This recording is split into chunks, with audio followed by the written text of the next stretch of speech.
আসসালামু আলাইকুম ওরহমতুল্লাহি ওয়া বারাকাতুহু। প্রিয় দর্শক, এক ভাই প্রশ্ন করেছেন যে মৃত ব্যক্তির পক্ষ থেকে কি কুরবানি আদায় করা যাবে, যদি আদায় করা যায় তা কীভাবে। খুব গুরুত্বপূর্ণ প্রশ্ন। প্রিয় ভাইয়ের উদ্দেশ্যে বলতে চাই যে কুরবানি মৃত ব্যক্তির পক্ষ থেকে যদি আদায় করেন তাহলে তার দুই অবস্থা।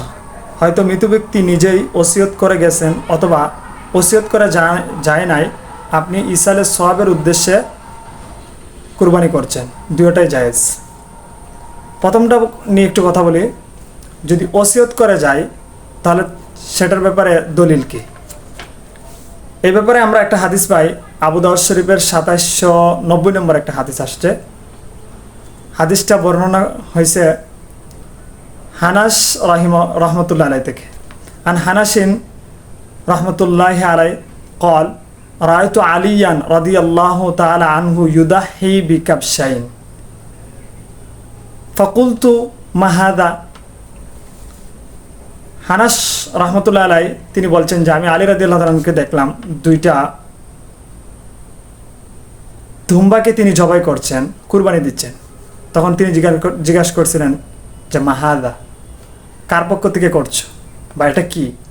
তখন আলী রাদিয়াল্লাহু তাআলা আনহু বলছিলেন ফাকালা ইন্না রাসূলুল্লাহি সাল্লাল্লাহু আলাইহি ওয়াসাল্লাম আউসানি আন উদাহি আনহু, যে রাসূল সাল্লাল্লাহু আলাইহি ওয়াসাল্লাম আমাকে ওসিয়ত করে গেছিলেন যে তার পক্ষ থেকে যেন আমি কুরবানি করি। ফা আনা ইউদাহি আনহু, অতএব আমি ওনার পক্ষ থেকে কুরবানি করলাম। তাহলে আমরা প্রথম প্রকারের দলিল পাইলাম আবু দাউদ শরীফের 2790 নম্বর হাদিসে, যে রাসূল সাল্লাল্লাহু আলাইহি ওয়াসাল্লাম ওসিয়ত করে গেছিলেন আলী রাদিয়াল্লাহু তাআলা আনহুকে, তিনি ওসিয়ত অনুযায়ী একটি দুম্বা জবাই করে দিয়েছেন। এখানে ফুকায়ে কেরামের একটু মতামত আছে, সেটা হলো যে ওসিয়তের যদি কুরবানি হয় তাহলে সেটা গোশত সম্পূর্ণটাই দরিদ্র এতিম মিসকিনদেরকে বন্টন করে দিয়ে দিতে হবে। সেখানে নিজে কিংবা ধনী আত্মীয়দের মধ্যে যারা সম্পদশালী আছে, সচ্ছল আছে, তাদেরকে এই গোশত ভক্ষণ করা কিংবা দেওয়া যাবে না। আর 2 নম্বর বিষয় ছিল মৃত ব্যক্তির পক্ষ থেকে কুরবানি করা ইসালে সওয়াবের জন্য, এটাও জায়েজ আছে। দলিল আবু দাউদ শরীফের 2810 নম্বর হাদিস এবং তিরমিজি শরীফের 1521 নম্বর হাদিস। হাদিসটা বর্ণনা হচ্ছে আব্দুল্লাহ ইবনে জাবের রাদিয়াল্লাহু তাআলা আনহু থেকে। তিনি বলছেন আমি রাসূল সাল্লাল্লাহু আলাইহি ওয়াসাল্লামের সাথে ঈদগাহ উপস্থিত হইলাম। রাসূল সাল্লাল্লাহু আলাইহি ওয়াসাল্লাম মিম্বরের থেকে খুতবা দিলেন এবং মিম্বর থেকে আসার পর তার সামনে একটি দুম্বা কিংবা ছাগল আনা হলো। রাসূল সাল্লাল্লাহু আলাইহি ওয়াসাল্লাম নিজ হাতে কুরবানি করলেন।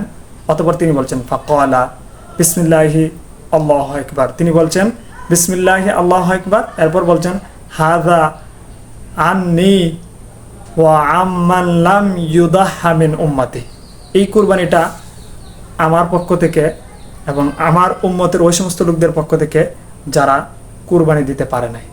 তো প্রিয় দর্শক, আমরা এই 2টা হাদিস দ্বারা বুঝতে পারলাম ইসালে সওয়াবের জন্য মৃত ব্যক্তির পক্ষ থেকে কুরবানি দেওয়া যাবে। আর পার্থক্য হইল, প্রথম নম্বরে আলোচনা ছিল ওসিয়ত অনুযায়ী যদি করা হয় তাহলে সেই গোশতটা নিজে ভক্ষণ করতে পারবে না এবং আত্মীয় স্বজনের মধ্যে যারা ধনী, যারা সচ্ছল, তারা ভক্ষণ করতে পারবে না। সম্পূর্ণ গোশতই গরিব এতিম দুঃখী মিসকিনদেরকে বন্টন করে দিতে পারবে। আর ইসালে সওয়াবের জন্য যেটা আছে সেটা নিজে, আত্মীয় স্বজন এবং গরিব দুঃখী সকলকে মিলেই দিতে পারবে। তাহলে আর সমস্যা রইল না। ইনশাল্লাহ যারা এই কুরবানি করতে চান মৃত ব্যক্তির পক্ষ থেকে, যেটাই হোক, চাই সেটা ইসালে সওয়াব হোক কিংবা ওসিয়ত অনুযায়ী হোক, করতে পারেন, কোনো সমস্যা নেই। আল্লাহ তাআলা আমাদেরকে আমল করার তৌফিক দান করুন, আমিন।